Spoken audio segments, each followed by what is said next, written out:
The flag. Pledge allegiance to the flag of the United States of America and to the republic for which it stands, one nation, under God, indivisible, with liberty and justice for all.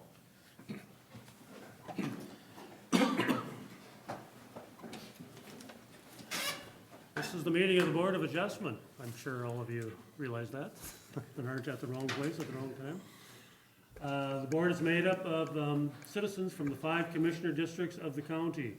The purpose of this board is to review applications of property owners for relief from the strictest interpretation of the county ordinances. Our guidelines are established in state statutes, chapter 394.27, subsection 7. The decision made by this board is the result of whether or not a practical difficulty has been determined. If the board determines there is a practical difficulty, we then review the guidelines in the form of 6 criteria questions that are answered at the end of the applicant's request. A final decision is then made. Each request is evaluated on its own unique practical difficulty. Variances are granted to the land, not to the landowner. This board may, in addition, impose conditions in the granting of variances to ensure compliance. After your public hearing is complete, you may leave if you wish. Okay, we have 4 items on our agenda tonight. First on the agenda are Mark and Allison White, 13355 Thomas Drive, Little Falls, application for a variance to add on to a non-conforming structure located on the Mississippi River in Little Falls Township. If the Whites would come forward, or White would come forward and sit next to a microphone and step here. and state your name for the record. Pull that microphone nice and close and Sit. optional. I'll sit. Good evening, Allison White. Okay, thank you. And the staff report? Yes, Mr. Chair, this is a variance to expand a nonconforming structure located in Section 18 of Little Falls Township.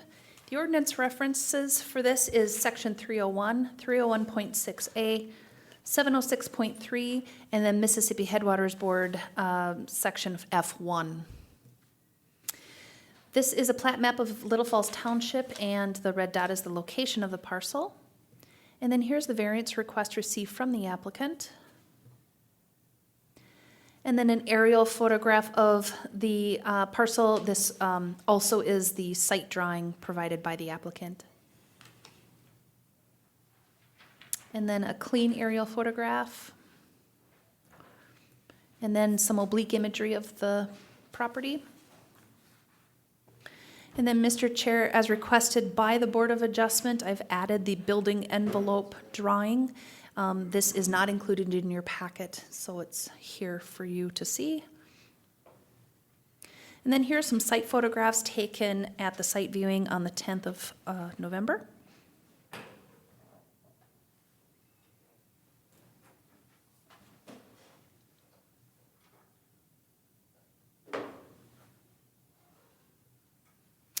Again, the property is in Section 18 of Little Falls Township, and it is on the Mississippi River. The property is within the Highland Park Terrace subdivision, which was established in 1969. The property is a non-conforming single lot, which means it's less than 5 acres and 330 feet wide. The property is 135 feet wide and 43,500 square feet. According to the assessor's records, the 2,448 square foot dwelling was built in 1995. And the closest point of the dwelling to the river is 100 feet. Although the Mississippi Headwaters Board was established in 1980, at the time the dwelling was built, the property was not within the Mississippi Headwaters Board jurisdiction. A land use permit was granted for the construction of the dwelling without a variance, and the property has since been included within the updated Mississippi Headwaters Board corridor maps. The required structure setback from the river is 150 feet, and the first 100 feet is designated as the shore impact zone. And the applicant has owned the property since May of 2022. The applicant is requesting a variance to construct a 576 square foot addition onto the attached garage for personal storage. No further encroachment on the setback from the river would occur, as the addition is proposed for the east or the road side of the dwelling. The garage would meet setback from the township road right-of-way.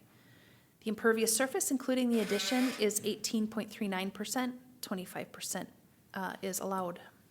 And then here's the impervious surface calculation provided by the applicant. And then the applicable comprehensive land use plan goals is natural resources and open spaces, goal C2, shoreland development, goal D1. And then the applicable Morrison County comprehensive water plan goals and objectives is the surface water goal, objective B, land use and development goal, objectives B and D. 100 notices were sent, 1 comment was received prior to the public hearing, and I'll read that.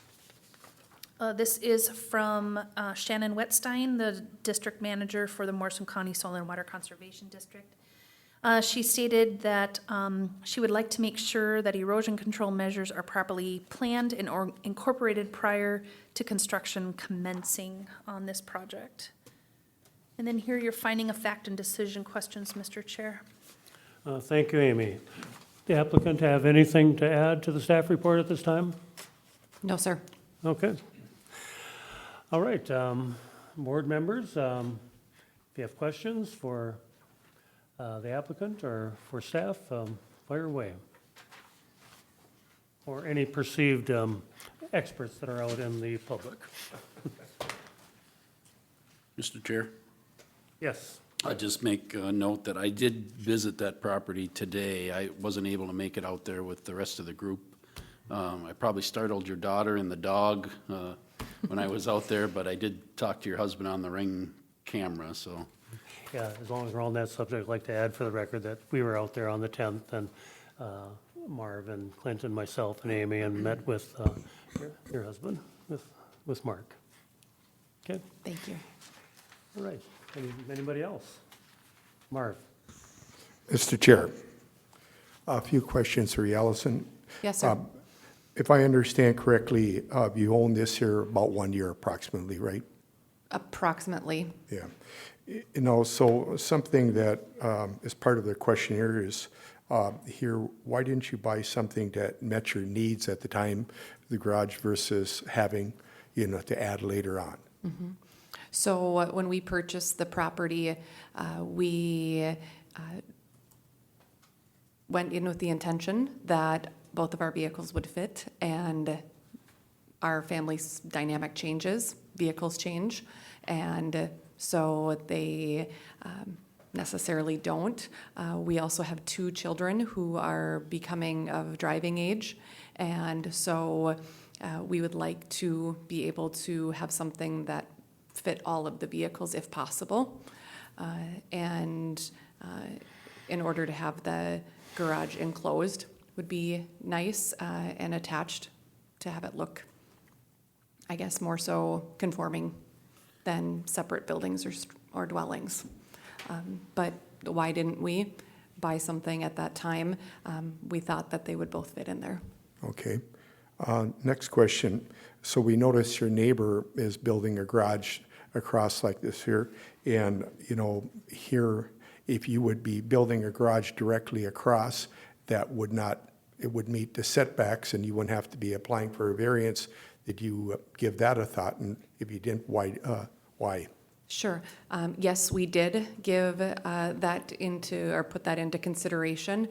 We would like to be able economically to have 1 garage heater, and so that we would not have to have a separate heater, and to be able to have the garage attached to the home for safety, and to be able to not have to be able to pull in, shut the door, and go into the home. Okay. Thank you. Yeah, thanks, Marv. Anybody else have anything to add to that? Mr. Chair. Go ahead, Clint. Allison, I noticed looking at this property, and you have pretty good drainage all the way around the house. So we get where you're proposing to put the garage, it looks like everything flows to the road from that side nicely. Mm-hmm. On the river side, kind of the same thing, but it's sloping to the river. You got nice grass and all that. But one thing I just noticed was the house is all guttered, but they all run, like especially down by the basement. That's just going to run down through to the river. Mm-hmm. So if one of the things I was thinking about, and I'm not a big condition guy, but I'd like to see if we could, get that somehow, I don't know how, to get less water to come that way. You know, I don't know how we go about that, and I don't know if we can get all of it away because it's so low down by the basement, but if you can, if we could change some of the corners or something like that, so you have less water, I think would be better. That's just one thing.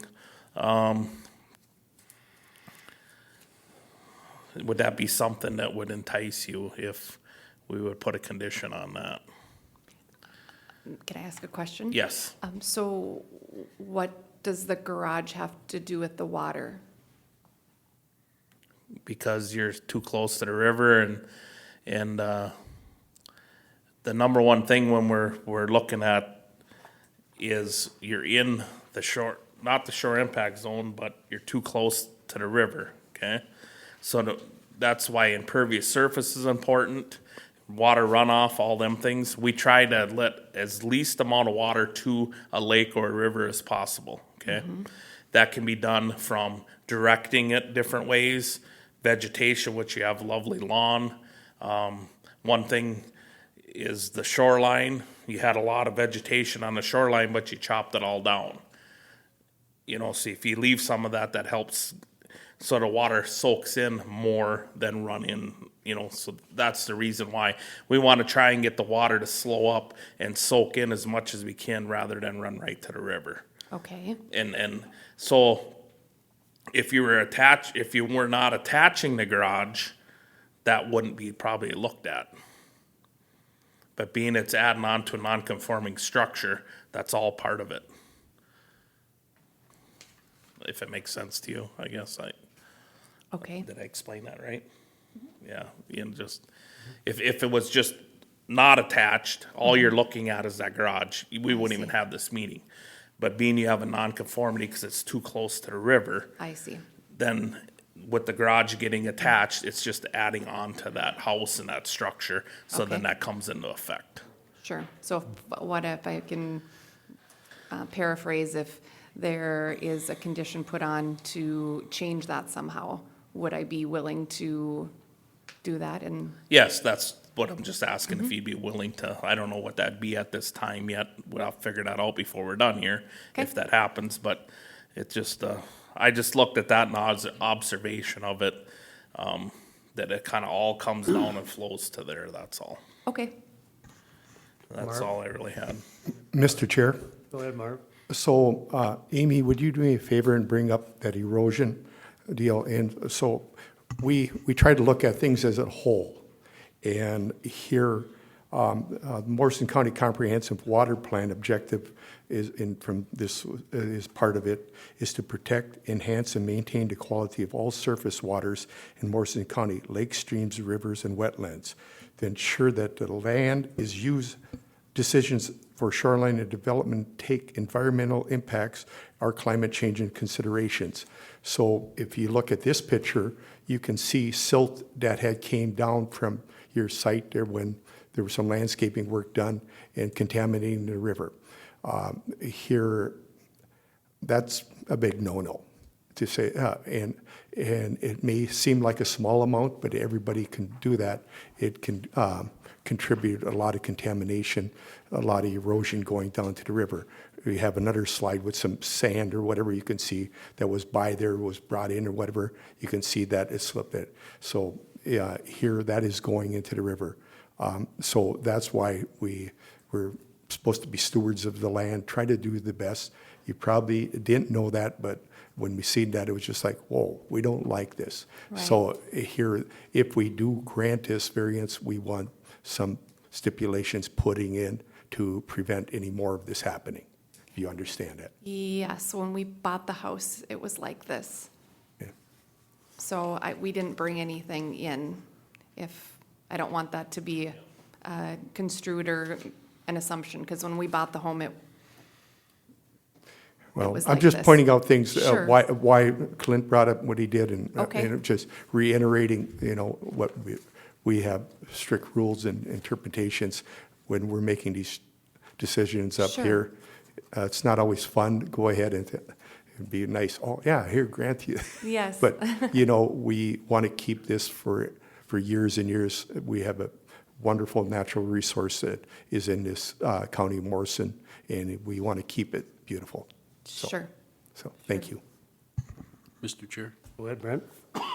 Amy, could you pull up the photograph of the overview of the property that shows that building envelope again?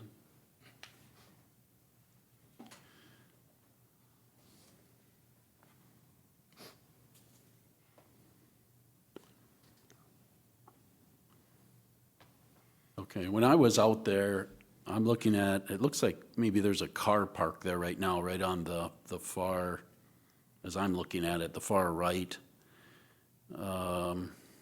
Right there. Is that a car park there?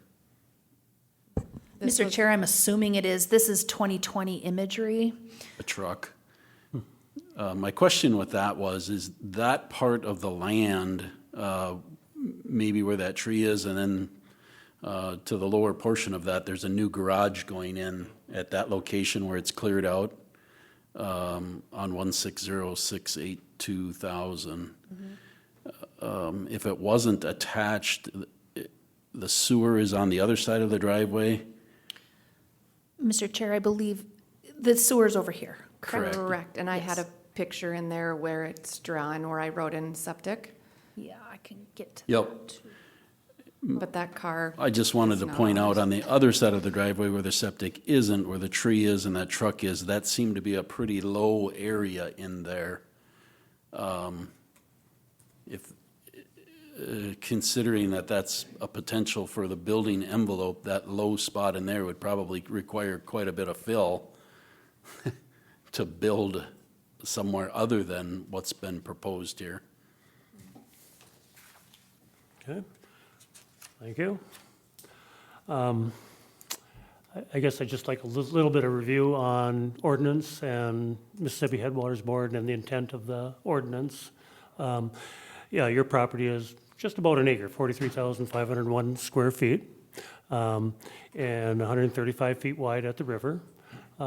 Good size for the properties in your area, but, and at the time that it was developed and the home built on it, it was conforming to the county's ordinance. It was over 30,000 square feet of property. The house was set back 100 feet from the river, and it was over 120 feet wide at the river. So it was conforming at the time. Then Mississippi Headwaters Board, when the county adopted those guidelines and tries to conform to those standards now, you know, the minimum parcel size is 5 acres with 350 feet of shoreline and 150 feet setback from the river with a 100-foot shore impact zone. So as somebody pointed out, I think Marv or somebody, that you are out of the Mississippi Headwaters Board shore impact zone. But otherwise, most other ways, it's a non-conforming property and a non-conforming structure. And, whenever you add on to a non-conforming structure, you need a variance, no matter how small or how big or whatever you do. So, you know, and the purpose of the Mississippi Headwaters Board and the larger properties and the longer shorelines was a scenic waterway, you know, with farther setbacks, more shielding, a more scenic river experience.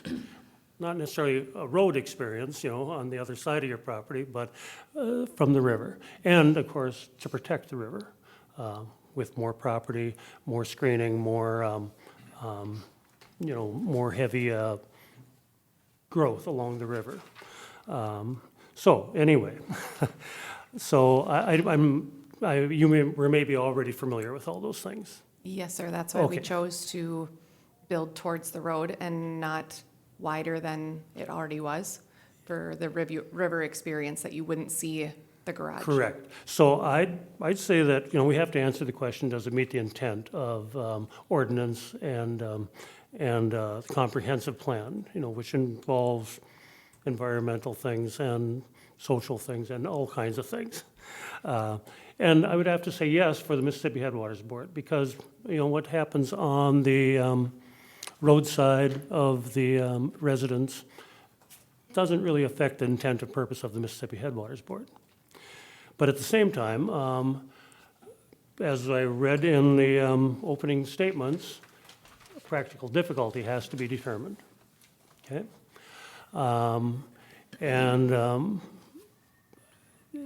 in all of your reasons that you gave, I could not find a practical difficulty, and in all of my experience, I can't find a practical difficulty either because you have a building envelope.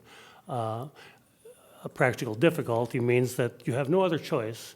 The land is in such a manner that if you were going to add something, the land doesn't allow you to do that because because of the slope, because of natural things on the property.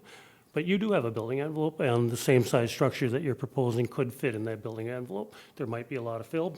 The neighbor, opted rather than to add on to do an over-the-counter land use permit and meet all of the setbacks. So I'm going to argue that, that's the trend in the neighborhood, to get over-the-counter permits, not to get variances. And we experienced that too. I've been on the board since 2013, and very few requests for variances along the river there. Once in a while. But if we can't find a practical difficulty, it's, we're not supposed to grant a variance, okay? So then we have to also, if we do find a practical difficulty, then answer the rest of the criteria questions favorably, all of them. Tonight we've got 4 members. We normally have 5. So a 2-2 vote would be a tie, and that's not finding favorably. So it would be a negative vote. So maybe I over-explained, maybe I under-explained, but I hope that clarifies how we might proceed here. And you might have a rebuttal to that. Does the picture with the septic on the northeast side of the property help at all to explain where we would not be able to put a detached garage on Sure, yep. that particular site because of, doesn't allow, that's a practical difficulty in my opinion. Well, all that says to me is that you've got a small property, and you've got everything that can fit on it. And there does seem to be a building envelope to the other side of the driveway, to the south side of the driveway. Or you could move the driveway, or, this isn't, we can't give variances based on personal needs or personal wishes. It's based on land and what the land, what difficulties the land might present to the landowner so that they can't get full use of it, rather than what your personal needs are. That's why I think Marv brought up the question, you bought this in May of '22. Yeah, I mean, we think, well, geez, maybe they should have bought something different, but that's not our choice, it was yours. And so that's how that line of discussion went. Mm-hmm. And, yeah.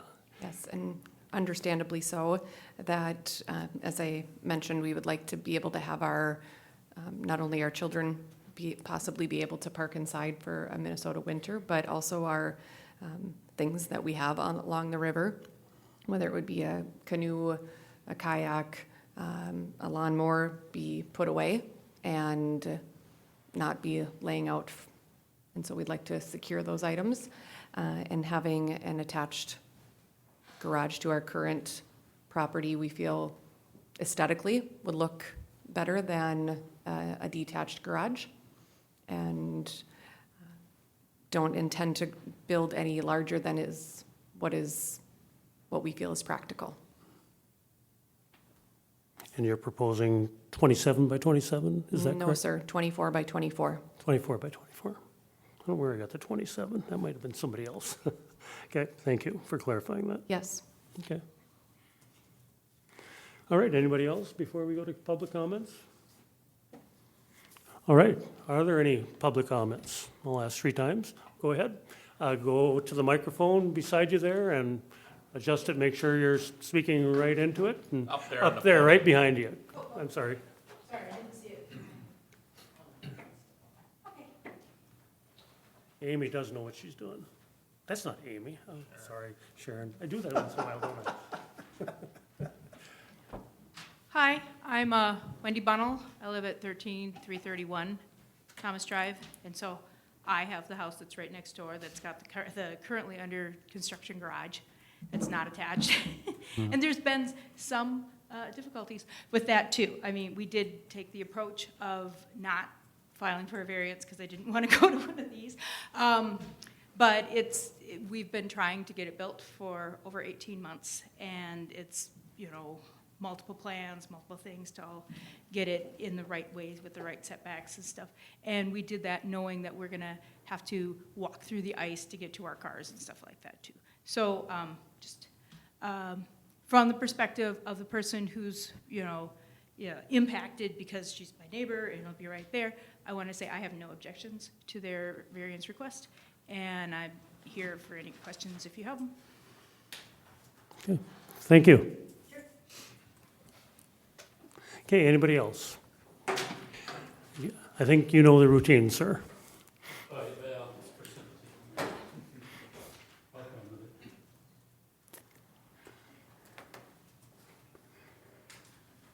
Charles Perrins, Little Falls Township. Just bottom line up front is we do support the project. I think that, practical difficulty has always been a difficult question, but they are currently below the pervious surface requirements. I think there's good ways to restrain some of the water. Rain gardens, generally some sort of rain barrel or just something to constrain it from immediately going into the river. And I think if they mitigate some of the things that were left over from, obviously, or purportedly from the previous owner, get some vegetation down there, get ways to slow it down so that it's not having that direct runoff into the river, I think is easily capable of getting done. And I just would, again, reiterate that the township does approve it as long as it's not going forward of the other line that's sort of been historic on the way that they're already in there. Again, you had mentioned that this happened even previous. The building was built before the Mississippi headwaters, so I think that there's, in and of itself, some practical difficulty as the ordinances change across time, and it's hard to adapt to them. But overall, I would tell you that, I know it's not necessarily a practical difficulty, but there are issues with trying to have enough, inside storage so things aren't kept outside. We already have in our neighborhoods enough where things are starting to get parked outside. There's very little constraint on any of that. I would rather see it all on the inside. And there's easier ways in which to control the rain and runoff. I've had to do it with a stormwater plan, and I think easily could get assistance in doing some of that. So we are in support. Thank you. Okay, thank you. Anybody else? Is there any other public input? Yes, sir. Mike Wachnick, citizen here in Morrison County. Just a couple comments on the project. I support it. One thing Allison didn't point out is, I know Allison personally, we've had a lot of conversations over the year, but I don't know if anybody at the board has tried to buy a house in the last year. So when we're sitting here talking about, why didn't you buy a piece of property that fit your needs or difficulties, you couldn't find a home hardly for sale in May of 2022 without 10 offers in front of you. I'm sure if Allison had the choice of finding a piece of property with 5 acres to build on, she would have jumped on it. So, practical difficulty is just what was available at the time she needed to find a home for her family. Second thing is I understand and the comments on the runoff and stuff like that, because that's very important to the river for people that, are natural resources, etc. But I don't feel like that should be a make or break issue for her project. I mean, I get it, but then when I'm sitting on that bridge, stuck at the train with 50 cars deep, watching exhaust drip, oil drip, antifreeze drip, the bridge itself has drains right to the river. So it's kind of like we're talking about gutter systems off a roof compared to stuff the engineers allow just to run in the river anyway when the traffic's backed up every single day. I don't know, just a comment for you guys to consider, that's all. Thank you. Any other public input? I'll ask 2 more times, then we'll close the meeting to public input. Any other public input at this time? Any other public input? If not, so close the meeting to public input and proceed. Ready for the questions, or you have more, the criteria questions, that is? Was there anything to answer? I don't believe there was any questions asked, nothing to answer, nothing to comment on, just FYIs. Mr. Chair, Go ahead, Brett. I just had a follow-up question, and maybe Alison can answer this. The existing garage that's there now, what is that size? I know the proposed addition is 24 by 24. It But is. what's currently there? It seems smaller than a normal garage, but I Yes, didn't it know is. what's, I'm looking, I don't see it here. I believe it is also 24 by 24. It's a single stall door. The previous owner was 4'10". And so the, was built, I believe, for what she needed. Okay, But thank if you. I'm not mistaken, it's 24 by 24. Thank you. Thanks. Any other input before we go to the questions? Mr. Chair, should we discuss possibly conditions or wait till after the questions for conditions such as a stormwater management plan approved by Soil and Water?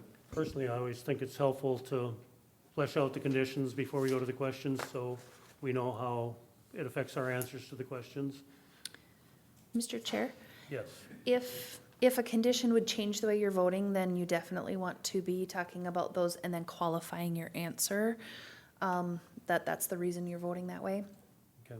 If it wouldn't change the way you're voting, then you wouldn't need to do that up front. Okay. Do you have a condition in mind that would affect the way you vote? Or the way we all vote, or we could do it after or before? Well, Mr. Chair, obviously, I feel, and we had a little bit of discussion before, but that we probably should have some type of stormwater management plan put into play here and alter the gutters from running right directly towards the river and having, I don't know, engineer even, or someone come out there and design something to prevent further erosion to the river. That may affect my vote. I would agree with that. A stormwater management plan is directly related to this variance request because it's an addition on a non-conforming structure which is within the, too close to the river, and the whole structure impacts the river with the runoff from it. So I believe that's the nexus to that condition if it were to be imposed. Clint, you're thinking? Okay, so I'm the one that brought that up, and the reason I brought it up was with the stormwater plan, that takes care of the riverside water, okay? And the reason I did that was for my next point. When we look at that building envelope, if you want to just go back to the slide we had, not the building envelope, but just that garage where it was staked out. Just on the east side of the garage. I think it was the very last one he had, you probably don't remember. Yes. Now, if we were all in the yard, we all know all that water from the house going east is all going to the road. It's pretty low. You see where they want to build the garages up high. It all slopes to the east. It all slopes to the road. It don't matter if it's on the north side of the driveway or the south side of the driveway. I believe, so this is where I'm going to come later on with my practical difficulty, they'll fit in the building envelope if they move 2 feet over. To me, I don't like that rule that if it's connected or not connected, but whatever. You put it close, you put it up to the garage. If you build that down in the building envelope anywhere else, you're gonna be blocking water from leaving. You put the garage touching the other one, up here where it's high, now we took care of water on both sides of the house. And that's why I came up with that towards the river, cause I'll make the point that now the front side of the house, by putting the garage onto the garage, you're taking care of all the water in the whole lot. It's less intrusive on the area because it's uptight. I think if you move it away from the structure, you put something in between there, or it just don't fit as good. I just think water-wise, protecting the Mississippi River, you gotta think about both sides, cause all that water gets in there.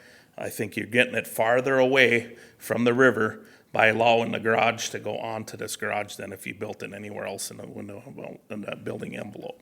That's just my comment before we get to the questions. And Clint, just an observation on that thought. You're assuming then that all the water from the runoff from the house would be directed towards the road, away from the river, with a stormwater plan, correct? No, everything from the center of the house going to the eastwood, the water, if we can go the side corners, if we could divert that should be able to get diverted to the east side. But down where that basement is, you ain't gonna be able to do that. But with some other kind of plan, you could slow it up, is all I'm saying, is just you're gonna mitigate. It won't be 100% like it is today. Anything we can mitigate would help, and that's just my point. Sure. Okay. All right, any other comments before we go to the questions? Okay, let's go to the criteria questions, and, okay. Question number 1. Is the request in harmony with the general purpose and intent of the Morrison County Land Use Ordinance and Comprehensive Plan? We'll start out with Marv tonight. Well, I struggled with this at first, but as Clint and there was some dialogue happening here, helped me through some of this. And part of it was with no further encroachment on the river. It does. And this being built before the Headwaters Board was part of it also helps me to say it does, and with a stormwater management plan put into play and prevent further erosion, further contamination going towards the river, it does. Otherwise, I seen too much as a personal need rather than needing a variance for not a practical difficulty. So, but with the condition added, and what it's changing it to, it does meet ordinance. Okay, anybody else like to add to that? Mr. Chair, Go ahead, Brent. I'd just add that, this is a non-conforming home, but variances, that's why we're here. Not everything is black and white sometimes. We got to look at just what we're looking at. And they're proposing to build this in the backyard. There is a building envelope there. It's out of the shore impact zone. It's not on the riverside. That all falls within the harmony and general purposes and intent of the Morrison County Land Use Ordinance. Okay. Yeah, I'd like to just add a few comments that I've changed my thinking a little, thanks to Mr. Catherine here, and his and the practical difficulty that he pointed out. Again, I'll restate that it is in harmony with the Mississippi Headwaters Board and the intent of that, on the riverside. And I think would be more so if you had a shoreline plan, one that encouraged more vegetation and maybe a little just education on how that all works. And that is available through land services and the shoreline specialist, the shoreline plan, and you come up with recommendations. So I would say that would be a condition that would, you know, mitigate any additions onto a non-conforming structure as far as impacting the river, along with the stormwater plan that was proposed, which directs as much water as possible to the east rather than to the river. And probably proposes, you know, mowing the lawn a little longer or something to slow water down rather than a closely cropped lawn. A deep-rooted lawn is, a longer lawn is a lawn that slows water down. So anyway, so I would say that, you know, hard to come up with a, something that is in harmony with the ordinance without a practical difficulty, as I stated earlier. And the practical difficulty in this case, as Clint pointed out, is you move that structure into the building envelope. Probably the only one that exists looks to be the water retention area, the area where all the water slows down before it gets to the roadway and to the ditches and wherever. And it's kind of a holding area. I don't know if you've noticed if water sits in that area next to where the neighbor is building their garage there to the north of it, and towards the road. But it's a slow flow and slow into the ground area. And I would agree that the way it is the best way it is, you know, without a building built up in the middle of it, which would slow the flow and, again, impede absorption. So with that in mind, it is in harmony with the intent and purposes of all of Morrison County land use ordinance and comprehensive plan as stated in the, right in the staff report, at the end of the staff report. We always list the natural resources and open spaces, shoreline development, land use and development. Those goals are all met with this proposal and the conditions that we're considering. Sorry that took so long. Anybody else on number one? Number two, is the applicant proposing to use the property in a reasonable manner not permitted by the land use ordinance? Brent? I think they are. You know, while there is a garage there, it is a single door for a single car to go in. While it might be a 24 by 24 garage, it's just got that one door for one vehicle. I think most of us would agree that a home should have at least a two-car garage for family and enjoyable use. And are they proposing to use that in a reasonable manner? I think it is reasonable to have a 24 by 24 garage. Again, I point out that it is out of the impact zone. There is a building envelope there. We have discussed that lower area, and that just seems to be a natural drain where everything can go and flow, and then, you know, go through the ground back to the river, and it's naturally filtered. So are they going to use the property reasonably? Yes, I think they are. Okay. Anybody else care to add to that? Mr. Chair, just one thing to bring up, you know, we talk about this building envelope. Where they're proposed on doing it, it is in the building envelope. It's just that it's gonna be touching the house. So I think what we're looking at is it that big of a difference if it's touching the house or not, or if it's 2 feet away? And I think it's reasonable at the location of the way this topographic is of this land, that it just fits to, if it's gonna be right up there where they want it, to me, there's not much difference. I know that it's in the wording and, you know, ordinance and all that, but it just makes sense. I think it's very reasonable to put it where they want to. Yeah. Again, in the opening, we said strictest interpretation of the ordinance, which is we do not add on to non-conforming structures. We try to eliminate non-conforming structures. That's the intent of ordinance. But in this case, that would be too strict an interpretation because of the practical difficulty of the proposed water management plan. So this is a reasonable request, in my opinion.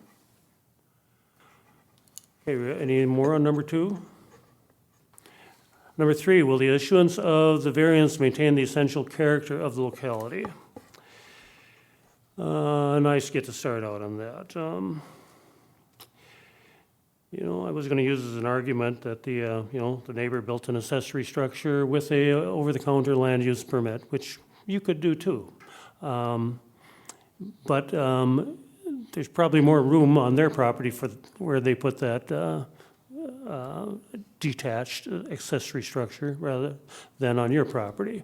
And if we deny this, will you still build that? I don't know, probably. I probably would. And would that maintain the essential character of the locality? I don't know. I think it would really clutter up the roadside and the appearance of the property. And there's other properties that have similar structures that are attached, similar size. So that's my thoughts on essential character. Anybody else like to add to that? Mr. Chair, Go ahead. I'd just add that there are, and you've made mention of this, there are other both attached and detached garages all along there. And so maintaining the essential character of the area, I think it does. And also the essential character of the area is that people don't do anything on the riverside of their properties. They maintain it the way it is and try to respect the Mississippi. We ready for number 4? Is the alleged practical difficulty due to circumstances unique to the property? Clint? I believe so with, like I stated earlier, with the way the property, the topographical part of this land and how the water slopes to the river and away from the river. The house is on the high point. With the low spots, with the septic system, I think the practical difficulty is that if we put that garage farther east in that building envelope than where they're proposing, is it's going to restrict some of that water flow and kind of hold that back and probably actually even run more water to the neighbors. If we put that garage kind of in line with their garage, I think it would hold water back and it would affect the neighbors. So my practical difficulty is just the way the land is laid to get rid of the water with the condition we have hopefully the water problem taken care of on the riverside, and with allowing this garage to be built where they're proposing, I think we take care of mitigate the water issue that could arise if we put it any farther east. Okay, anybody add to that? Then move on to number 5. Is the need for the variance created by actions other than the landowner or prior landowners? Marvin, back to you. Well, this, to your advantage, this house was built before it was adapted into Mississippi Headwater Boards. So that's what I think created this here. Otherwise, you were the previous owner, but that's where I see it as it was built before the Headwater Board was established or assumed part of it, and then also having a safe place to put your tools, equipment, vehicles. You've got the support of the township saying also, and it would look nice and neat there. So. Okay, anybody want to add to that? Go ahead, Clint. Mr. Chair, just say, they're wanting to build the garage was there, is created by them, but where to put the garage is created by just a lay of land. So that is other. So just kind of point that out. Yep, with a practical difficulty, number 5 is, it's the land, not the landowner. Okay. Number 5, number 6. Does the alleged practical difficulty involve more than just economic considerations? Brent?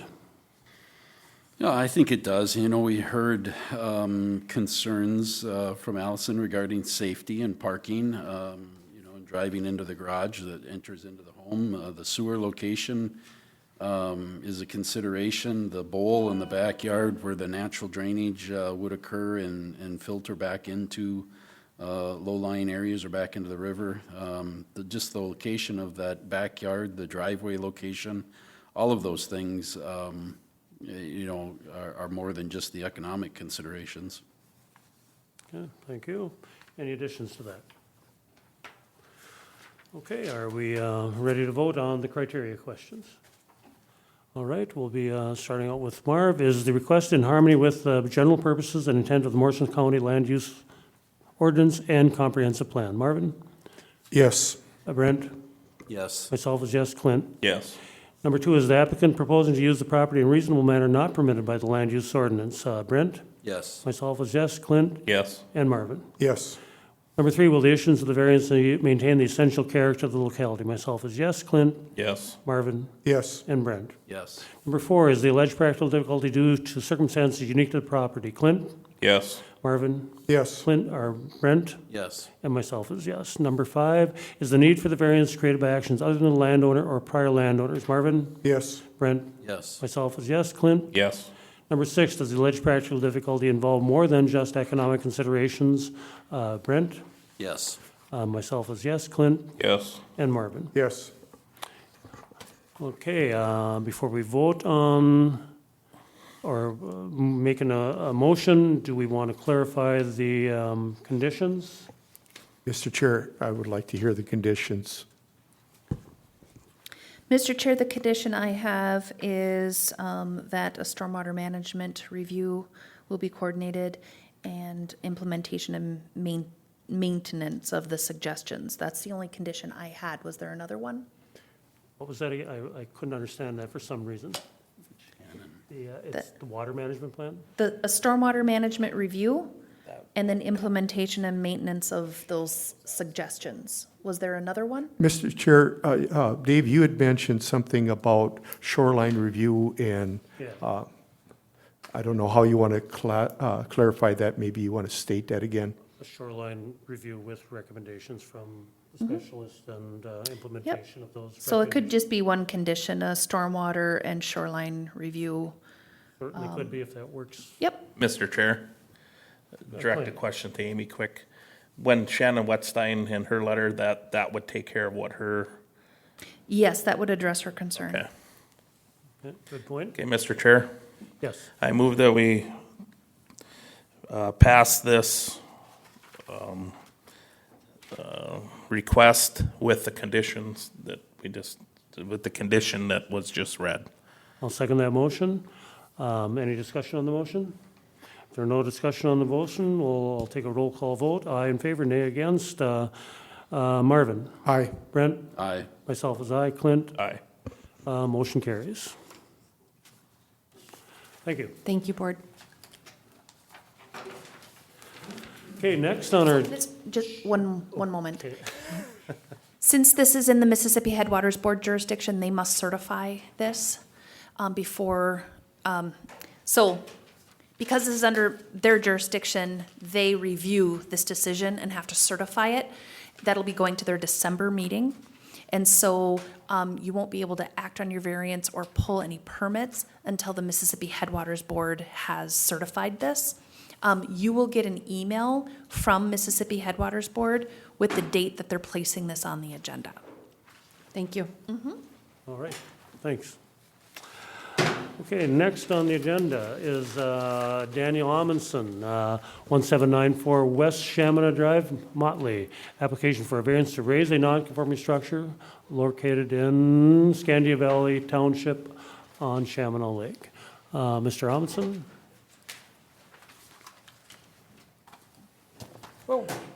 State your name for the record. Dan Amundson. Thank you. Staff report, please. Okay, this is a variance to increase the height of a garage on fill within the setback to the road and side property line located in section 18 of Scandia Valley Township. The ordinance references is 301, 301.6A, 706.1B, and then 706.3. Here's a plat map of Scandia Valley Township, and here in the red dot is the location of the parcel. And then here's the variance request received from the applicant, and a site drawing also provided by the applicant. And then here's an aerial photograph of the parcel outlined in blue, and then some oblique imagery of the property. These are site photos that were taken at the viewing at the last, in preparation for the last meeting, which was on September 9th of 2022.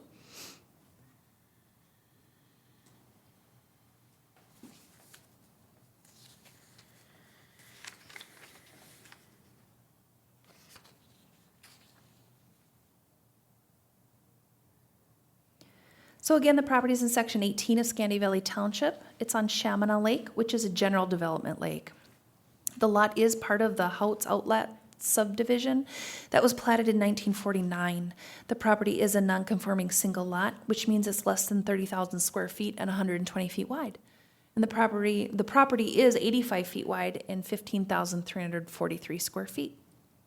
According to the assessor's records, the 1,248 square foot dwelling was built in 1949, and the 480 square foot garage was built in 1972. There are 2 other storage buildings on site. All buildings are non-conforming for setback from the water or within setback to the road and side property line. The focus of this request is the detached garage. The garage is within the setback to the road and partially within the road right-of-way. And here is a map with the right-of-way turned on and the location of the garage. This area has known issues due to flooding of Chaminade Lake and the flat topography. The township road floods seasonally, and in recent years, the water sustained on the road for longer periods of time. And then here are some photos of this area over time. And then here is the aerial photograph of the area with the LiDAR or the elevation contours. The applicant attended the September 13th, 2022 Board of Adjustment meeting and requested a variance to elevate the existing non-conforming garage on fill along with the driveway, approximately 15 inches to direct water towards the road and away from the structure. The garage would continue to be 4 feet from the west side property line and would continue with 28.2% impervious surface. The Board of Adjustment denied the variance request for the following reasons. Although the ordinance allows for relief from the rules, the impact to neighbors and stormwater movement change may not be in harmony. This request does not consider the protection of neighbors and resources. For this meeting, the applicant is still requesting to elevate the existing garage and driveway 15 inches to direct water away from the structure, but with the following changes from the previous request. 1, removal of the boathouse. 2, reduction of the width of the driveway, a total of 9 feet, 7 feet on the east side and 2 feet on the west side. Moving the garage to the east 2 feet. The result is 6 feet from the west side property line versus the existing 4 feet. And then directing water to the front of the property. The existing impervious surface is 28.22%. The proposed is 24.92. 25% impervious is allowed. And the township has provided a letter of approval for the elevation work. This is a carryover from last time. It's not an additional letter after the first request. And then here's the comp plan, land use plan goals, natural resources and open spaces, goal C2, shoreline development, goal D1, water plan goals and objectives, surface water goal, objective B, land use and development goals, objectives B and D. 107 notices were sent. No correspondence was received prior to the public hearing. And then here are your finding of fact and decision questions. Thank you, Amy. Mr. Amundson, do you have anything to add to the staff report? The only one thing was, I changed the raising it from 15 inches. If you look here, it was 12 inches. So it's not going up as high. So that's the only correction I would say in this update too. But yeah, that's the only changes. But yeah, it's kind of the same request as the last time. You know, I have the water issue. The water has a tendency to get in that garage every spring and heavy rainfalls, and I don't want to have to pick stuff up off the floor all the time. So And the garage is being damaged, you know, with the high water levels and things too. So if I can get it picked up, that would help or solve my problems. Okay, thank you. Yeah, just a little review here. You actually, last time had 4 variances on your request, one being overage on impervious Yep, surface. yep, right. Now you have modified your request Correct. and have addressed that issue and are underneath the 25% Yep. impervious surface. Yeah, that's very, very well done. It's very well, very clear in your proposal, what you're removing and how you get under that. And so that's very helpful. We're down to 3 Okay. variance requests now. One being kind of a technicality, and when you raise up a building and increase the sidewall height, you're expanding the building. It's a non-conforming structure, so it's expansion of a non-conforming structure. And the other one being the right-of-way, which it's already encroaching on the right-of-way, and the township has a letter stating that, that's the neighborhood. That's what they deal with, and it's not a concern to them. And so they've addressed that issue fairly well. In my personal opinion, see what the others think, but you still have the side yard setback, which, I can find practical difficulties in my thinking for the elevating and for the right-of-way. I could not for the impervious surface overage, but you've addressed that. And I still have a difficult time finding a practical difficulty for the side yard penalty, or side yard setback. If you could move the garage 2 feet, you can certainly move it 4 more feet and meet the, that setback. If there's a practical difficulty, something about your lot, not a personal preference, but if there's something about your lot that prevents that, you could point that out to me right now and my fellow board members. Oh, I can, well, right now, of course, I've moved over as far as I can up towards the sidewalk. That already comes down. If I was to move it another, what'd you say, 4 feet, 6 feet? Then I'm starting to, Yeah, be 10-foot set, meet the 10-foot Yeah, setback. right. 6 feet if total. I have, gotta have some parking, well, then I'm getting closer to my septic system. That's the only reason why can't go much. And if I want a side parking area alongside the garage too, like it exists, then I would be, if I moved the garage over 10 foot and I wanted a 10-foot, or 6 feet. 6 feet, and then still have a 10-foot parking area, I'm into my septic system. So, and I don't want to park in my septic system. And then, of course, if I put the garage on, or the driveway on the other side, well, that's impervious surface. I'm just flip-flopping, and I'm not gaining anything. Okay. All right. Thank you for clarifying your thoughts on that. Okay? All right. Everybody clear on this? Oh, also for the record, we did view this property back on September 9th, and when we considered his proposals back then. And I think we all have viewed the property, correct? Yep, I'd just make another note. I did additionally view it again today in the route of all the other properties, so. Okay. All right. Notice anything different? Snow. Good observation. He's a sharp guy. All right. Any other questions for the applicant or staff or? Mr. Chair, Yes. so these lines here on this map, Amy, that isn't exact, is it? Like property lines? The property lines, no. Okay. Don, maybe you can answer it. So the property, I would say that would be to the east, right? Or is that south? Property would be to the west, where I moved it over 2 feet. Okay, so so you got your garage? Yep. And then, okay, where your septic system is that south or east of your garage? That would be east. Okay, so the property east of you, there's a garage that's right there. How far off of your property line is that neighboring garage? Do you have any idea or no? No, I don't really. Okay. I mean, it's within 2 feet of my property line. I know it's at least It- that close. Yeah, that white garage, that's not 10 feet away from your property line either, is it? No. Okay. All right, any other questions? Go ahead, Mark. Mr. Chair, I don't know if you understood when Daniel was talking about shifting over. If you look at his sidewalk that is above the garage there, if he shifted it anymore, he'd be walking to the backside of the garage. So that would, so it would create a real issue with that. I just wanted to clarify that. Okay, other thoughts? Okay. I guess I would like to proceed with this, looking at it as two different questions.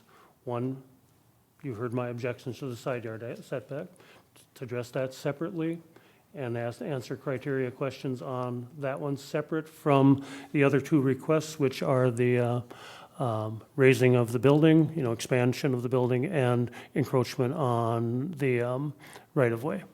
I'd like us to consider those separately. Is there any objection to that, or do you think we should consider them all at once?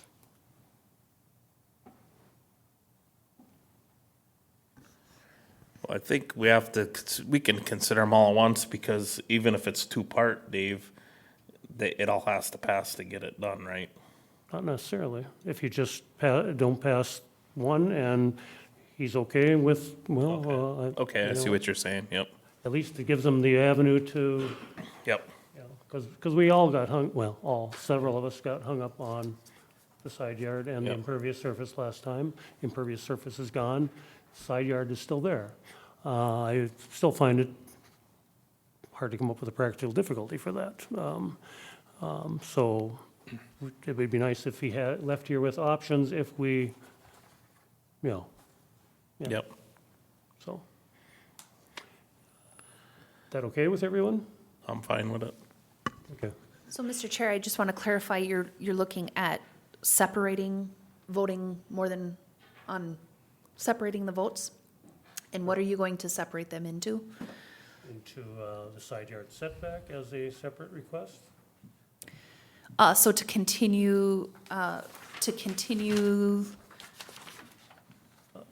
He's proposing a 6-foot encroachment. Or okay. or So, 6 so foot, the elevation of the driveway would be the garage, yeah. 1, and then continuing to encroach on the west property line would be another? Well, and there's the right-of-way. Correct. That, I would say there's a couple that go together, because that garage is not gonna move back or forward, it's still gonna be within the road right-of-way. So, all of that is gonna go with elevation, Right. expansion of a non-conforming structure essentially. That's why I proposed two things, And right-of-way then, and elevation and the in right-of-way. one, Okay, and side yard setback as a separate one. okay. I'm gonna need, if you're going to do that, then I need to make some copies of some of my response sheets, Okay, before you, go to vote, because we're gonna have to go through these criteria twice. sure. Okay. Muddy, clear. For now. Okay. All right, are we ready for public input? Okay, is there any public input at this time? Is there any public input? No public input, we'll close the meeting to public input and continue on with the criteria questions. Mr. Chair, if you're ready for that, then I need to go make a copy. Okay.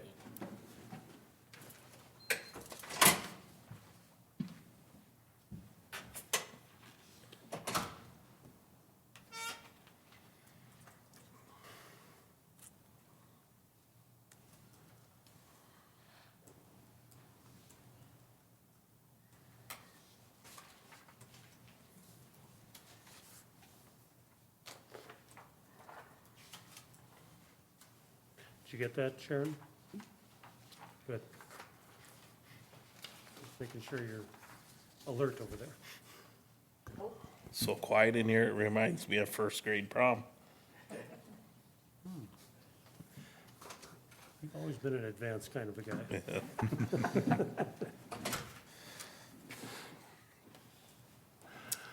Okay, Mr. Chair, which one are you going to do first? Doesn't matter, I'd say the raising the building and, or expansion of the structure and the right-of-way. Okay.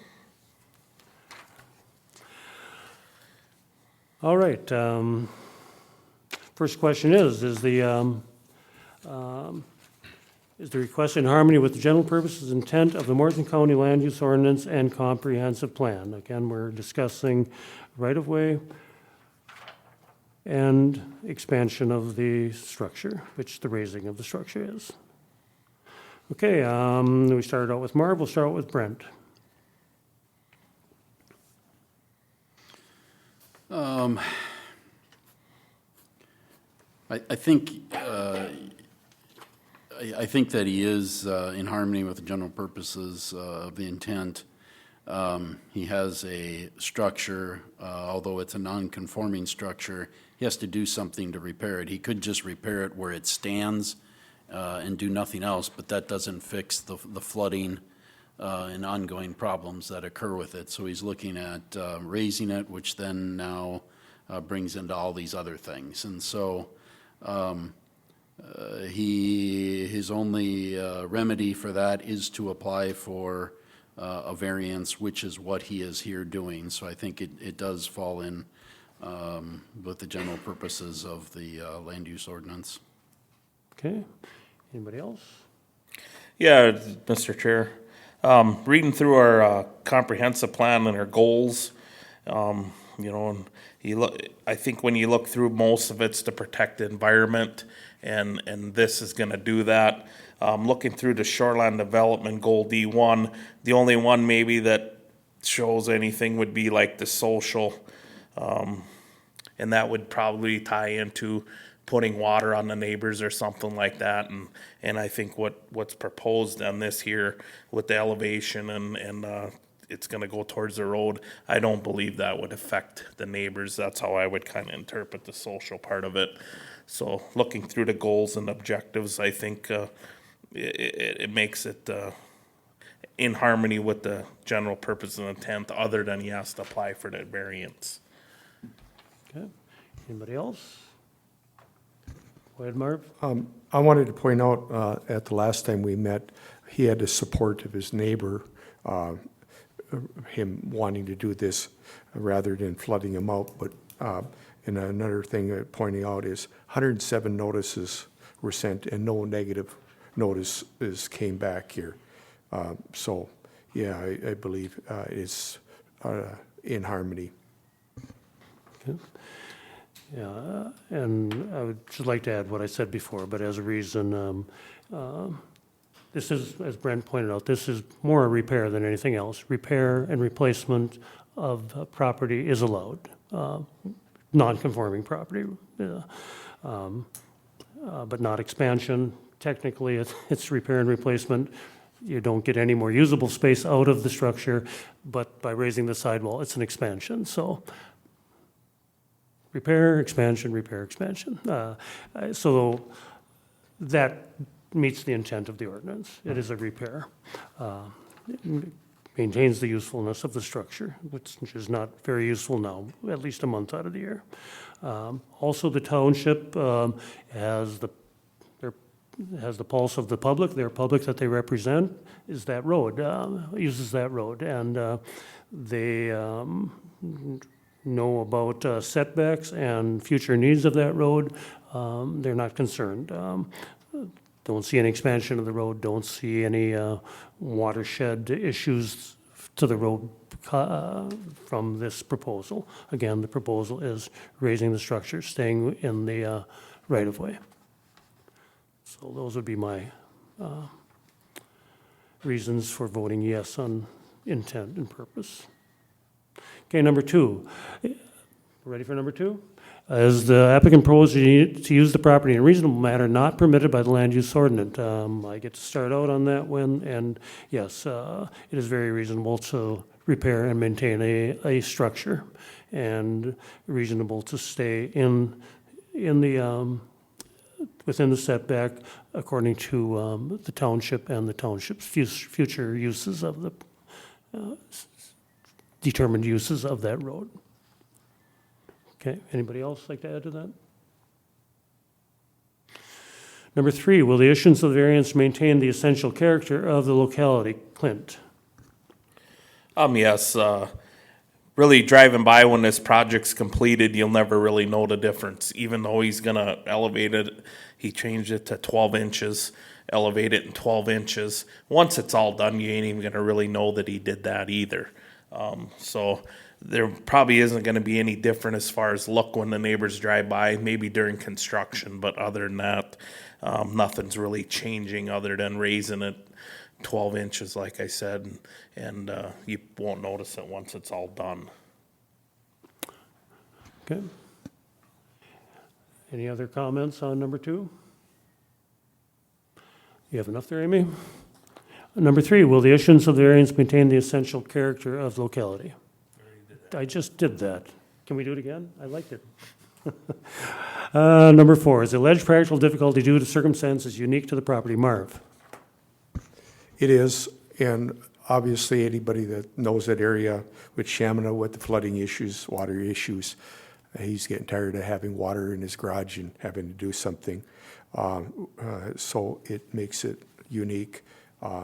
So yeah, the water issue in that lake has been a problem, and it sounds like our county's got a handle on controlling this in the future, but obviously he needs to do something, and raising it 12 inches it will help matters. So the practical difficulty is and uniqueness is because of water flowing into it rather than out of it. Okay, anybody else?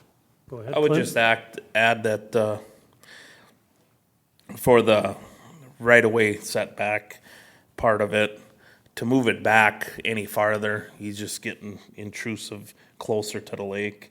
And with the flooding and stuff, and the way the water runs away, I think this is the best action moving forward.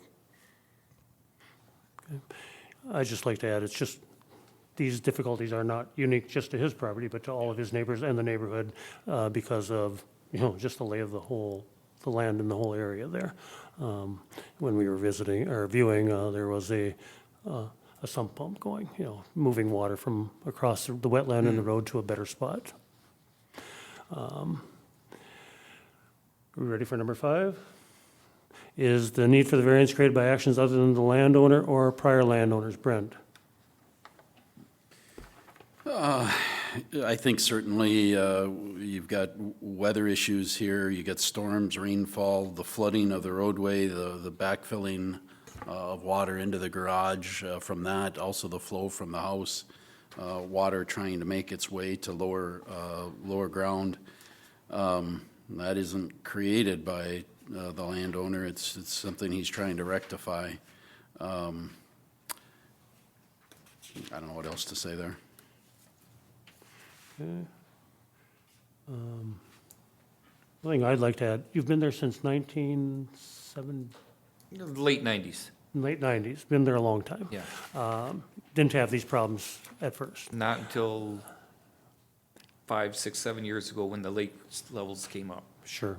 So it not created by Mr. Amundson or anything he did on his property, but by climate change, by policy change, by use of the natural resources change. Something has changed the way water flows and affects everybody on Chaminade Lake one way or another, if not just in the levee they get.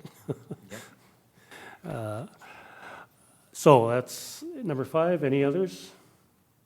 Okay, we'll go on to number 6. Does the alleged practical difficulty involve more than just economic considerations? No, I start out with that, it's, yes, it does. It's reclaiming the usefulness of his property, and the garage that has been useful over the years isn't useful now. It's all about water changes, shoreline changes, policy changes, who knows what. Something's happened. Anybody like to add to that, number 6? Okay, are we ready for these questions relating to the right-of-way and the raising of the garage? Okay. Is the request in harmony with the general purpose and intent of the Morrison County Land Use Ordinance and Comprehensive Plan? Brent? Yes. Myself is yes. Clint? Yes. And Marvin? Yes. Number 2, is the applicant proposing to use the property in a reasonable manner not permitted by the Land Use Ordinance? Myself is yes. Clint? Yes. Marvin? Yes. And Brent? Yes. Number 3, will the issuance of the variance maintain the essential character of the locality? Clint? Yes. Marvin? Yes. Brent? Yes. And myself is yes. Number 4, is alleged practical difficulty due to circumstances unique to the property? Marvin? Yes. Brent? Yes. Myself is yes. Clint? Yes. Number 5, is the need for the variance created by actions other than the landowner or prior landowners? Or Brent? Yes. Myself is yes. Clint? Yes. And Marvin? Yes. Number 6, is the alleged practical difficulty involve more than just economic considerations? Myself is yes. Clint? Yes. Marvin? Yes. And Brent? Yes. The questions have all been answered to the affirmative. Is there a motion? Mr. Chair, I would like to make a motion to approve this variance. These variance requests, which are right-of-way, encroachment, and expansion. I'll second that. Any discussion? Proceed to vote. Roll call vote. All in favor say aye. Opposed say nay. Marvin? Aye. Brent? Aye. Myself is aye. Clint? Aye. Motion carries. We have a variance to raise your garage and continue encroaching in the right-of-way. Next, we're considering, Not done. oh, we need another piece of paper, though? Or did you give that to us? I'm ready, but you're separating your vote. Oh, correct? we're not, I thought you photocopied more paper for us. Oh, no. Do you want more? Do we want more? We're good. Okay. Okay. Okay, we're on the same page now. Exactly the same page, as a matter of fact. So, Mr. Chair, do you want to explain what's happening? I don't think the applicant Okay. understands what's going on. Okay, we acted on 2 of your requests and found them to be, approved. Yeah, we approved those 2 requests. Now we're considering the side yard setback. You're proposing to move the structure 4 feet to be 6 feet from the neighbor. The ordinance is 10 feet. We're going to go through the questions again regarding just that side yard setback. Does it meet how do we answer these criteria questions in regards to that request and that request alone? Okay. Same thing, just the side setback. Yes, Okay. all right. But thanks for asking. It's clear now, though. Yeah. Okay. All right.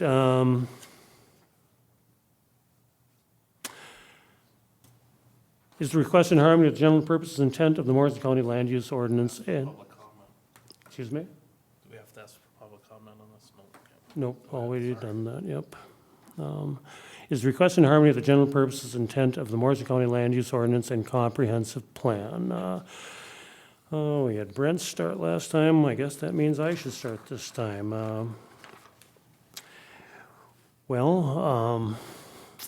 The intent of the ordinance is to meet setbacks unless you have a practical difficulty. Practical difficulty is the land, not the landowner's wishes, not the neighbor's wishes, not the township's wishes. It's the land, okay?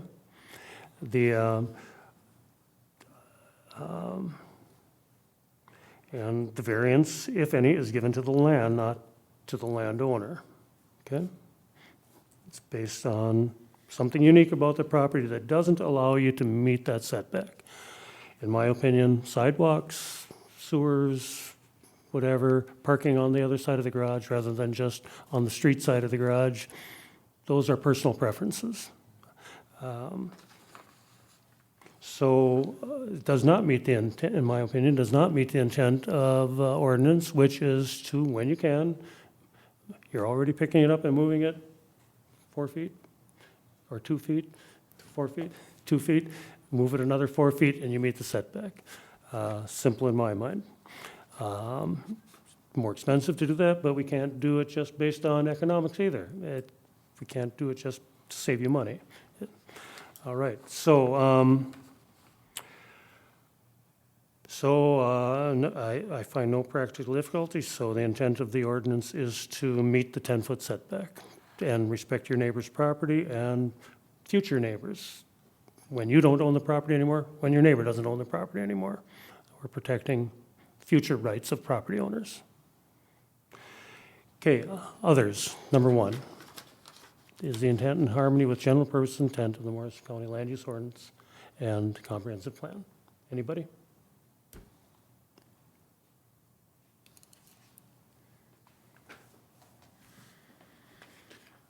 Mr. Chair? Go ahead, Brent.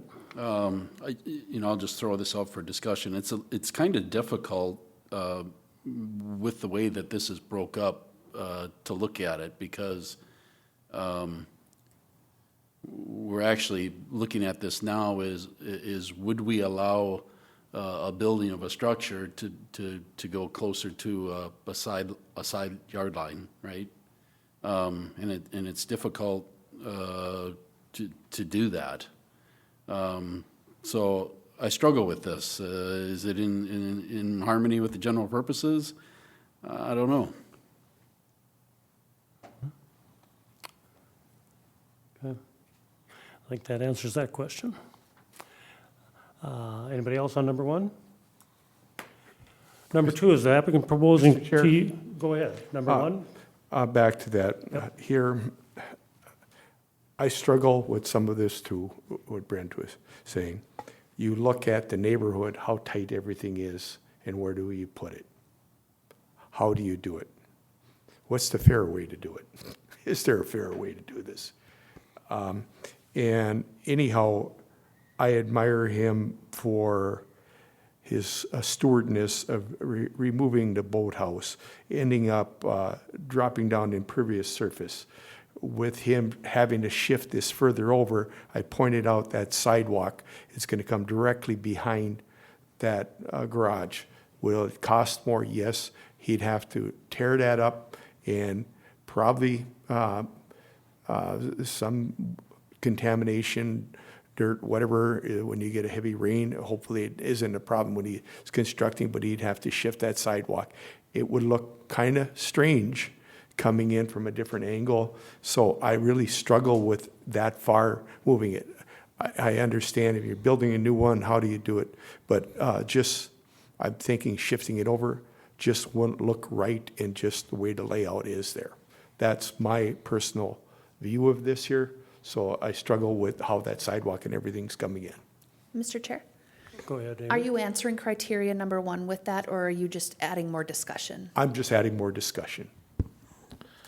Mr. Chair, Yes. hopefully this goes with question 1. So he's able to build right where he is if he didn't raise it, okay? Right? He could fix that garage right where it is, okay? We just passed the variance to allow him to raise, and he's not encroaching anymore on the right of way, but he's where he always was. He's still encroaching on the setback. So my hard thing is to make him move it over when he could have just built it right there without doing any of the raising. I know when we went out for our site visit, one of our concerns was because the water goes between his property and his neighbors. And I know at that time, Don had mentioned that by the time he sloped things down and this and that, and we didn't want the water going on the neighbors. And I think the same amount of water is going to flow through there no matter how we do it. I think the better way, if you just put that garage on a foundation and don't taper no dirt down, you have the cement go all the way down, I think that water's going to go through. So is it in harmony when we split this like this? We already allowed him to raise it, but if we wouldn't allowed him to raise it, he could have just redid it right where it sits. And now we're trying to talk him into moving it over farther. I don't know, it's just kind of contradicting ourselves, I think. So I think by passing that first variance, he could have just built it right where it is. So I say it's kind of in harmony. It ain't worded that way in our ordinance or whatever, but when you think about it, nothing would change. He could just do it anyways. So, but I understand that if he didn't do the elevation, he could just build it right where it is. So that's why I struggle with this one, just like Marv kind of, But he'd still have floodwaters in his garage. yeah. Okay. Anybody else on number one? Number two, is the applicant proposing to use the property in a reasonable manner not permitted by the land use ordinance? Clint? I believe so. He took some strides to, lower his impervious surface. I think the biggest issue we're dealing with is this side property line. Like I stated earlier, if he didn't do any of the elevation, he could just do it right where it is. If it would be designed so that you wouldn't taper no more dirt, none of the water would go to the neighbors. If you look to the opposite side of his property, that neighbor's garage is encroached just as close on him as what he would be to his neighbor. Not saying it's right, I'm just stating a fact. So I think it's reasonable for him to want to fix his garage. I don't know. Yeah, it's easy to say we could lift it up and move it over. He's going to move it 2 feet, move it over 6. I don't know. My thoughts personally are just 2 feet or leaving it where it was, or 6 feet. To me, it's the same. I don't know. But I just think it's reasonable for him to want to fix up his property. He has damage. Climate change, the river, the lake, whatever the water is, he's just trying to save what he has. And he's made strides by lowering his impervious surface. He's right at the max, but he's still lowered it from being over. I think that's a step in the right direction. So it ain't like he's just not trying to work with our group. So that'd be my answer. Yeah. As we proceed here, I guess I'd caution us all to try to keep our comments to just the question at hand, which is the right-of-way. Side property, I mean, yep. That's what we're discussing right now. Any other discussion on number two? Again, I'd argue the same thing that I said before. If you're moving it 2 feet, so you have you're 6 feet off, why not move it another 4 and meet the side yard setback, respect the ordinance and the intent of ordinance, correct something about the land that will go on for generations, rather than going by what personal preferences are and personal opinions are. Leaves more room for the future neighbors, to accomplish the things that they need to on their property. Anybody else on number two? Off to number three, then. Will the issuance of the variance maintain the essential character of the locality? Clint, Marv, you get to start out on that one. I believe it will, and the reason why here, you're only moving it over 2 feet. In driving by, you won't notice it from 2 feet, and this is basically the only thing you would notice is the neighbor might notice there's a little bit more room for him not to run into the neighbor's shed or his garage. So, but yeah, it will maintain it. You won't notice any difference there at all. Okay. Mr. Chair, I'd go just ahead. add that, like I stated earlier, with the neighbor, we don't know what exact footage, but he's not 10 feet away either. And I would say if you go down that road, there's probably a lot of them houses that don't meet the side property setback. So I would say that would maintain the essential character of the neighborhood. Okay. Anybody else? I'd say improve the essential character of the neighborhood one property at a time. We have a possibility here of meeting a setback rather than allowing another variance. All projects should meet ordinance intent and purposes and ordinance unless there's a practical difficulty. There's no practical difficulty that prevents him from moving the garage to meet that 10-foot setback.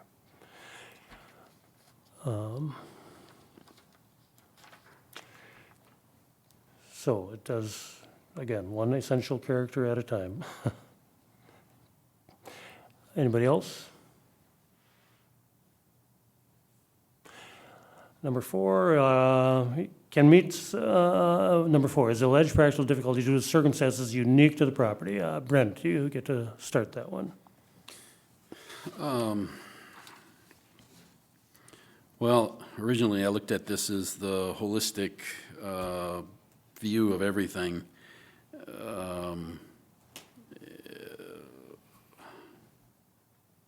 And the flooding and the repairs and the damage that he's trying to stop, the repair and maintenance is all part of that. But now we broke this down to where we're only looking at the side yard setback and the practical difficulty of meeting that, which narrows this down just to, are we going to allow something to infringe, if you will, on the side yard setback?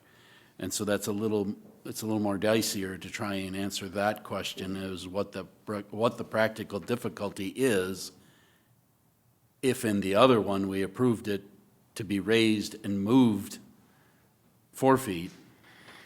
I don't know, and I'm going to ask the rest of the board to help me with the practical difficulty here, what that might be. I struggle to find the practical difficulty on just this issue when we broke it down like this now. Mr. Chair? Go ahead. Something that wasn't addressed, and I remember him bringing up while we were at the first visit over there, is a parking area. That road gets traveled. He said he wanted that additional slab so he could park on. So otherwise, where do we park? You're obviously not going to park it on that road. It would create a safety issue. The other one was right in front of the garage. So he basically had a couple parking spots. And if we take this away, shifting it over, he would have to create another parking area and it could create a safety issue here too. So I believe the practical difficulty is also a good area to park. Okay. Other thoughts?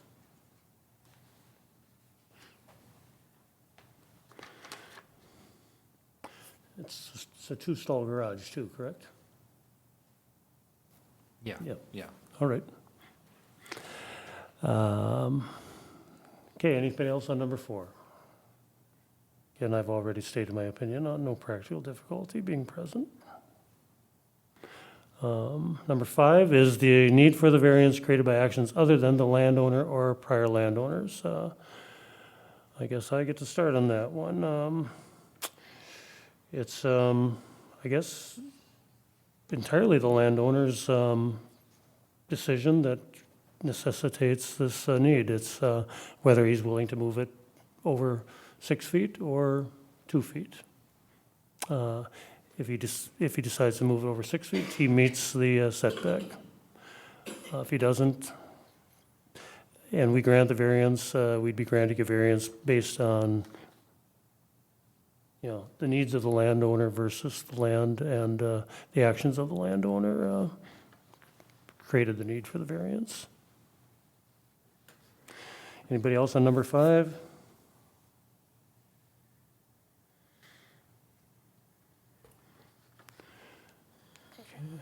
Number 6, does the alleged practical difficulty involve more than just economic considerations? And that's Clint starts that one out. Yeah, he's just trying to fix up what the flood and damage does to his garage. Part it could be like Marv said, moving it over might infringe on his parking area to be able to park up there without running over his sewer. there's some economics involved, just like everything, there always is. But I think there's more than just economics there with him just wanting to fix up and maintain what he already has. And without infringing and getting into his sewer system. That's what I'd say for that one, I guess. Anybody else add to that? I'd just add that the things that you mentioned, Clint, are personal preferences, and we really can't use those as a consideration other than economic. We've got to be environmental, we've got to be, Driving on your sewer mound that's personal? want to add that in there, I think that would be okay. Well, that's what I said, you don't want to infringe on a sewer Okay, for the parking. I didn't catch that. All right, I would say they're all personal choices, where he wants to park his cars. By moving the garage over, we're not forcing him to park on his sewer. All right, anybody else on number 6? Okay, we're ready for the vote? Okay. Is the request in harmony with the general purposes intent of the Morrison County Land Use Ordinance and Comprehensive Plan? Myself, the answer is no. Clint? Yes. Marvin? Yes. And Brent? No. Number 2, is the applicant proposing to use the property in a reasonable manner not permitted by the land use ordinance? Clint? Yes. Marv? Yes. Brent? I believe he is, yes. And myself is no. Number 3, will the issuance of the variance maintain the essential character of the locality? Marvin? Yes. Brent? Yes. Myself is no. Clint? Yes. Okay. Number 4, the alleged practical difficulty due to circumstances unique to the property. Brent? No. Myself is no. Clint? No. And Marvin? Yes. Okay. Number 5, is the need for the variance created by actions other than the landowner or prior landowners? Myself is no. Clint? Yes. Marv? Yes. And Brent? Yes. Okay, number 6, does the alleged practical difficulty involve more than just economic considerations? Clint? Yes. Yes. Okay, Marv? Yes. Brent? I'm going to have to say no. And myself is no. Okay, we've answered the criteria questions. Mr. Chair, Yes. just one thing as I'm monitoring the answers and the vote, I just want to go back to number 5. The question was answered in the majority yes.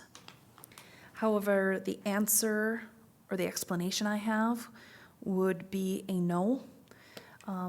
What I have is, the reason I have is it's the landowner's decision to encroach on the side yard setback instead of meeting the setback. So for those that voted yes on question number 5, I will need a reason for that yes vote.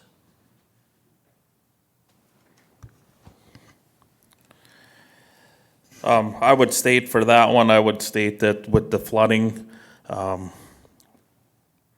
with the way the flooding is, trying to get the water to flow through there, the lay of the land where his sewer is, not being able to move and encroach into that sewer system for parking. I guess that's what I was voting yes on. I don't know if that helps you, Amy. Okay, thank you.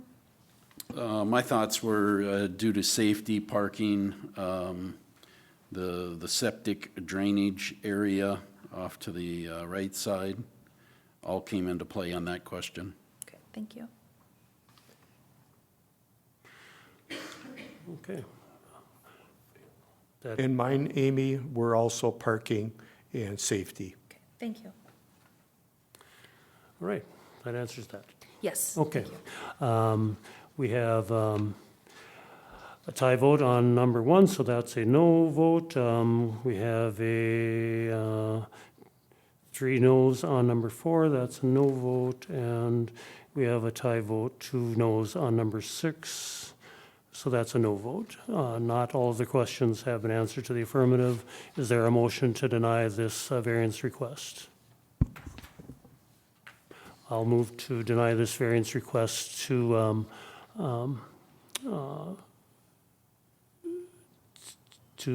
infringe on the side yard setback. Is there a second? I would second that. Okay, motion has made and second. Is there any discussion? If not, we'll proceed to vote. I'll do a roll call vote. Aye in favor of the motion to deny, nay to not approve of the motion to deny. Okay, Marvin, Nay. Brent, Aye. myself is aye. Clint. Aye.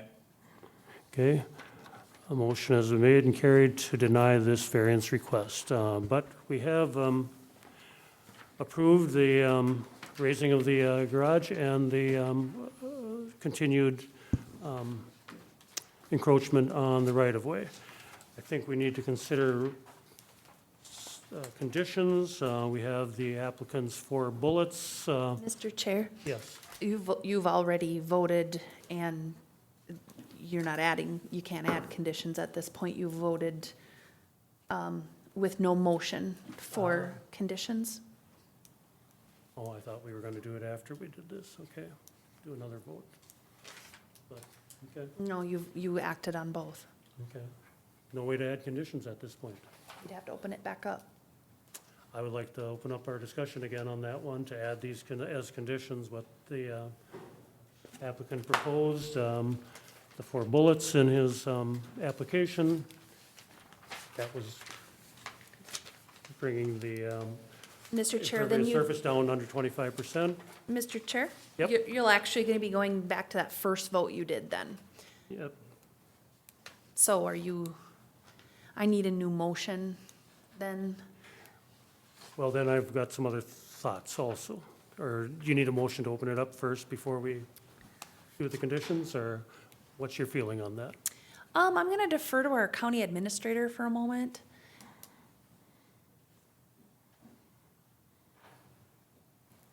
I'm sure we gotta make a motion to open it.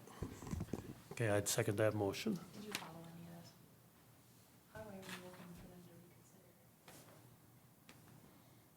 reconsider? Well, there's a motion to reconsider, I suppose. Yeah, so I don't know how to do that. Do you have to have so much business transact before you reconsider? We did No. have one item of business, so, I mean, they already acted on the motion, so to circle back and redo it. reconsider is a majority vote, I think. I don't think you can. Only option I have right now is to recess for 5 minutes and whenever they You have to call Brian. I don't, yeah. lower down decided that I extended the circumstances of the match. Contact the bank. Yeah, because we did a split. That is a procedural. Probably no fault to the applicant. Okay, I didn't quite catch that, but it's up to me to recess for 5 minutes and get more information? Is that what you're proposing? Yep, that's what you do. Okay, recess until 7:55.